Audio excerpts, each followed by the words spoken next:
morning, students.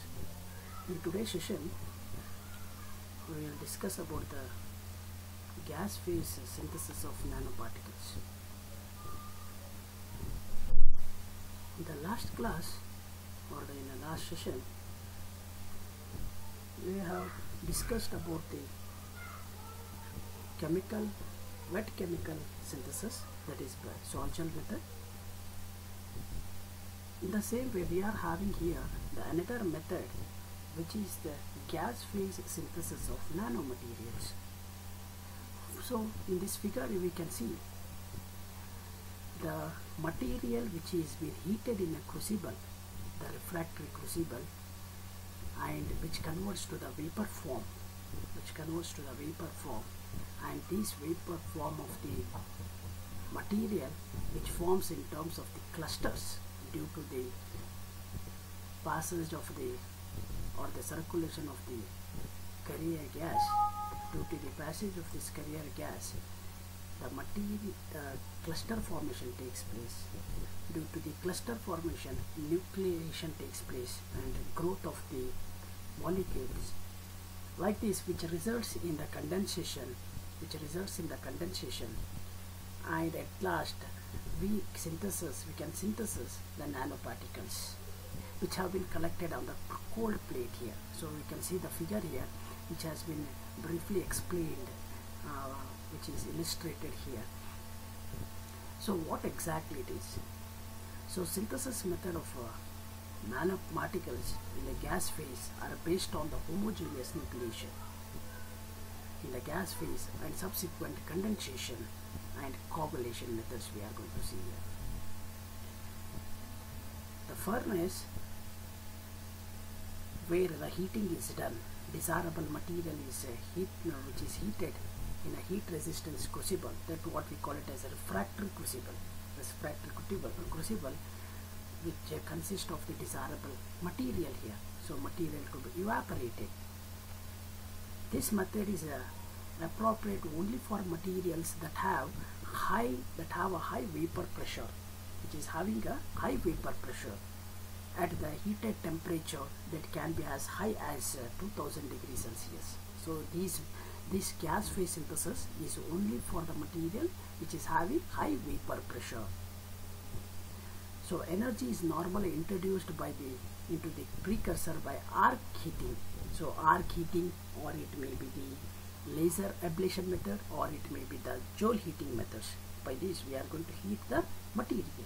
So the atoms are evaporated. When we go for heating, the atoms are evaporated into an atmosphere, which is either inert gases, so that is helium, or reactive, so as to form a compound. So whatever the evaporation which takes place in the atmosphere, which are being converted by the helium, that is inert gases. So to carry out this reactive synthesis, material with very low pressure, that is material with very low vapor pressure, have to be fed into the furnace in the form of a suitable precursor such as organometallics.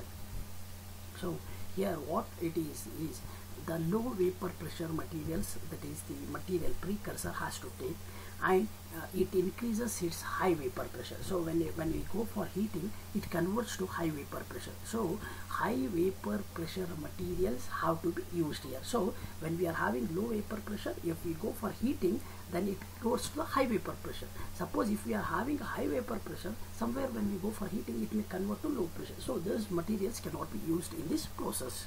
So the precursor should have low vapor pressure, so that when we go for heating, it converts to high vapor pressures.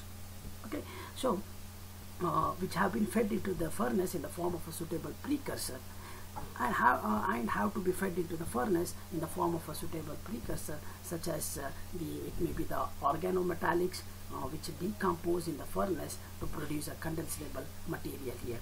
So Because of its inherent simplicity, it is possible to scale up this process from laboratory to industrial scale. So it is a very simple process what we are having. Because of this, it is used from laboratories, it is used in the laboratories to the industries. So when we take an example of laboratory, in laboratory we can synthesize the nanomaterial by gas phase synthesis, and in the same way this method is implemented in the industries because of its very easy method of synthesis of the nanomaterial. So with respect to this, the hot atoms of the evaporated matter lose energy by collision. So due to the collision with the atoms of the cold gas and undergo condensation. So when the evaporation takes place, the vaporized gas which will be taken into the condensation chamber. So the vapor is taken to the condensation chamber by the carrier gas here.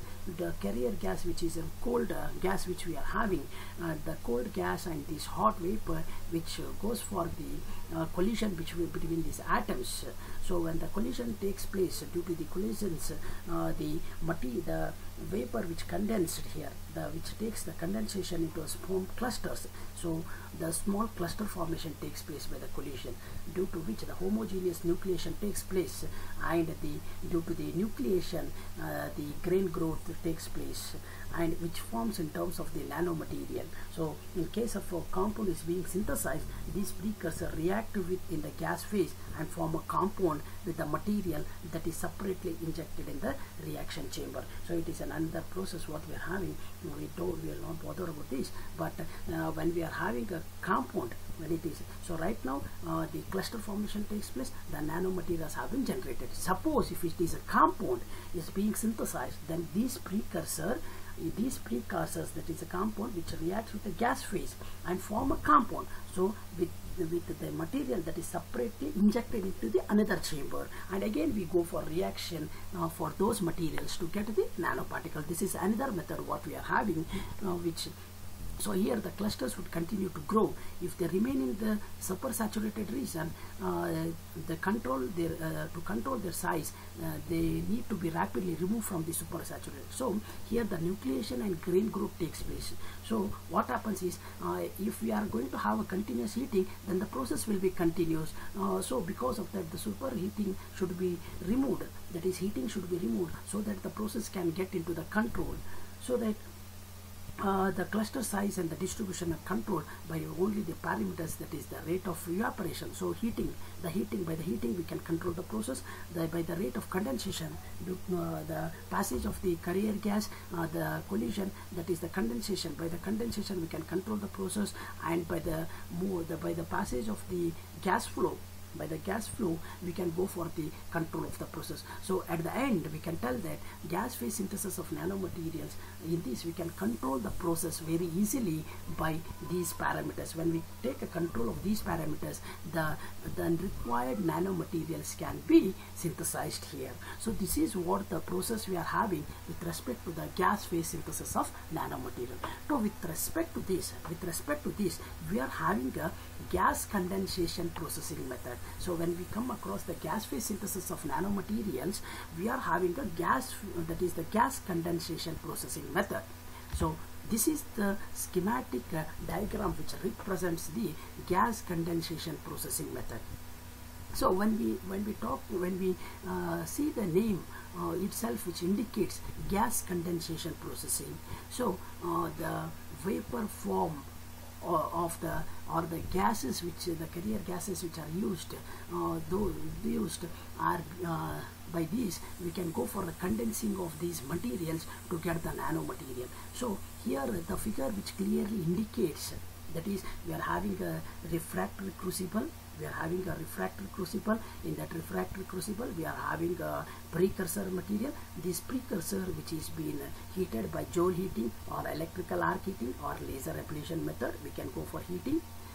When we go for heating, the vaporized gas, gas will be produced here, that is due to the high heating beyond the critical temperature. When we go for heating, the vaporized gas which will be carried by the carrier gas. So vaporized gas which will be carried by the carrier gas into the condensation chamber. So in the condensation chamber, due to the collision between the atoms of the cold gas and hot gas, due to the collisions, merging and joining, which results in the formation of the clusters here. So the clusters where here we are going to see the nucleation and growth of these, which results in the formation of the nanomaterial. So but what happens here is to maintain this to get the exact nanomaterials, we have to maintain the dynamic vacuum in the condensation chamber. So to maintain this dynamic vacuum, we have to pass continuously carrier gas from the inlet to the outlet by the pumping phenomena, so that we can maintain the dynamic vacuum in the condensation chamber, so that the inert gas atmosphere can be maintained. By the continuous passage of this carrier gas into the condensation chamber, we can maintain the inert gas atmosphere, so that the material which condense here to form the nanoparticles. But the nanoparticles which are produced, which will be in the hot form. So here the hot form or the hot particles have to be repelled here. So the hot particles which have to be repelled, which is done by using the cold finger here. So the hot materials or the particles which will be repelled from the hot surface and which will be deposited on the cold surface, that is on the cold finger, which is by the thermophotic effect or the thermophotic forces, the atoms or the molecules which are repelled from the hot surface and will be deposited on the cold surface. So here why we call it as a cold finger is because the nitrogen which will be circulated continuously in the cold finger here. So because of that, the hot molecules which will be deposited on the cold finger, and the condensation takes place, so that the nanomaterials will be deposited on the cold finger. So the nanoparticles which are deposited on the cold finger will be removed or will be taken by the scraper. We are having the scraper. By the movement of the scraper, the nanoparticles will be collected in the collection chamber. So we are having two processes: the nanoparticles which will be collected into a solvent, or else we can go for the mechanical process like the consolidation samples like this we are having. But when we get the metal oxide, there is no need of going for the other process. So here we are having the nanoparticles in terms of the metal oxide. So this is the basic the principle or the operation what we see in the gas condensation processing. But why we have to go for the gas condensation? So here when we are having a gas condensation processing, in this method we can synthesize composite nanomaterials. So that is nothing but we can prepare carbon bismuth material or tungsten with the gallium composite. So we can synthesize from one precursor. From the one precursor we can make a composite material. So from one precursor we can make a composite material. So that is what we are having in the gas condensation processing method here. So the metal which is in the form of a precursor, the metal which will be a precursor here, which will be heated and which will be converted, which will be cooled and which will be processed. So here the metal which has to be heated beyond its critical temperature, which has to be vaporized, which has to be condensed, which has to be cooled, and which will be processed into nanomaterials. So that is what we are having a process, the process of this gas condensation here. So in this we can go for the material processing of the material like titanium to titanium oxide or zirconium to zirconium oxide. Like this we can go for the different materials can be processed to make the nanomaterial here. So it is a very simple method what we are having, and this method is which will be used from the laboratory to the industries.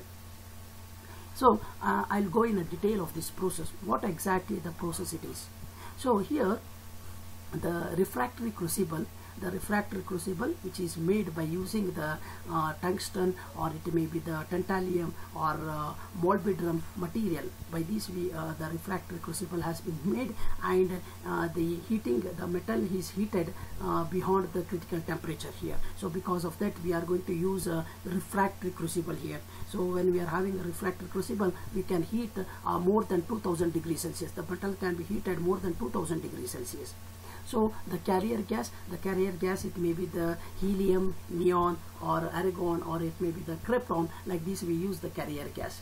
So what is the use of the carrier gas? The use of the carrier gas is to carry the vapor into the condensation chamber. So carrier gas is used to carry the vapor metal particles, vapor form of the metal, to the condensation chamber, where due to the collision between the cold and the hot gas at an atmospheric inert gas, in the inert gas atmosphere, due to the collisions, the metals clusters formation takes place, and the nucleation as well as the growth of the material, which takes place in the term of the nanomaterial. So this is done by using the carrier gas, as well as to maintain the inert gas at atmosphere. So in the condensation chamber, to maintain the inert gas at atmosphere, because of that we use the carrier gas here. So here the metal which will be kept in the refractory crucible, the heating is done by using the Joule heating or electrical arc heating or by the laser ablation. So the different methods of heating can be done here. So Joule heating is a method where when we prefer the Joule heating is when we are having the high temperature materials. So at that time we use Joule heating the process. The electrical arc heating as well as laser ablation methods we are going to use. So most of the case we use the gas condensation process. In gas condensation processing we use the Joule heating. So Joule heating is nothing but heating the metal beyond the critical temperature, so that the metal converts in terms of the vapor form. So because of this we call it as an Joule heating the method. So when we heat the metal beyond its melting temperature, which converts to the vaporized form. So the vapor form of the metal, which will be taken into the condensation chamber by the carrier gas. So the hot vapor metal, which will be in terms of the droplet, liquid droplet. So this liquid droplet cannot be converted very easily to the solid form, which will not be converted to the easily to the liquid droplet cannot be converted to the solid form. That is, it does not condense very easily. So because to condense it very easily, we have to maintain the condensation chamber at a dynamic vacuum. So dynamic vacuum, that is equilibrium has to be maintained in the condensation chamber, so that we have to maintain the chamber at an the inert gases have to be maintained at an atmospheric. So the carrier gas, when we supply the carrier gas from the refractory crucible, it moves to the condensation chamber and it moves to the outlet. So to carry the carrier gas and to pass from all these way, we use the pumps here. So pumping is done so that vacuum is created into the condensation chamber, so that we can maintain the dynamic vacuum, as well as we can go for the maintaining of inert gas at atmosphere. So the vapor form of the metal which enters the condensation chamber, where the cold gas as well as hot gas which goes for the collision between each other, where the cluster formation takes place. The cluster formation takes place by the nucleation as well as grain growths. So the growth of the molecules takes place where the atoms formation takes place here. So that is what, by due to the collisions that is merging or joining of the molecule with respect to each other, from the hot to the hot and cold collisions, which results in the formation of the cluster here. So these clusters, the cluster formation, what it takes place in this, we are going to have the device which we call it as a cold finger. So what is the use of this cold finger is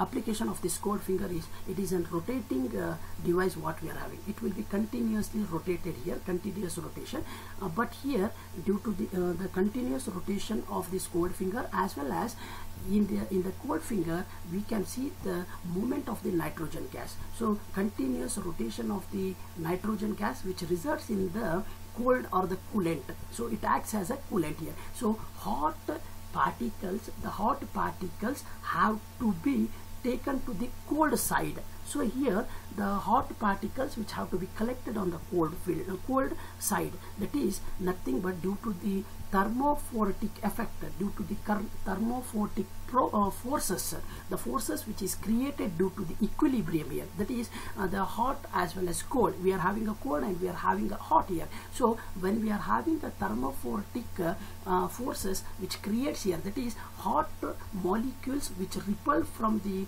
hotter surface and deposit on the cold surface here. So the hot material or the nanomaterials which are been synthesized in the condensation chamber have been repelled from hot surface and will be deposited on the cold surface here. So that is what we are having the usage of the cold finger. So when the nanomaterials which are synthesized in the condensation chamber due to the dynamic vacuum and in the presence of the inert gas atmospheric, so these nanoparticles which will be repelled from the hot surface and will be deposited on the cold surface. So after depositing on this cold surface, that is on the cold finger, we are having a scraper. So the usage of the scraper is to scrap the nanoparticles. By the movement of the scraper from the top to bottom and bottom to top, if the movement takes place due to the scrapping phenomena, due to the scrapping, the nanomaterials will be deposited in the collection chamber here. So we get the metal oxide in this form. So the nanoparticles which have been synthesized will be in the term of the metal oxides, which will be in terms of the metal oxides. So this is the phenomena what we are having with respect to the gas condensation processing method here. So by this method we can synthesize composite materials, not only nanomaterial, it is a composite nanomaterials can be synthesized. We can go for the copper bismuth, or we can go for a tungsten with the gallium composite materials. So like this we can go for the synthesis of different composite nanomaterials from a single precursor. So from a single precursor we can go for the synthesis of the composite nanomaterial by the gas condensation processing technique. So this is what we are having in the gas condensation processing. So in the next session we will discuss about the what we call it as the spray pyrolysis technique, as well as the chemical methods by which we can go for the chemical condensation methods we are having for the processing of synthesis or synthesis of the nanomaterials. Okay, thank you so much.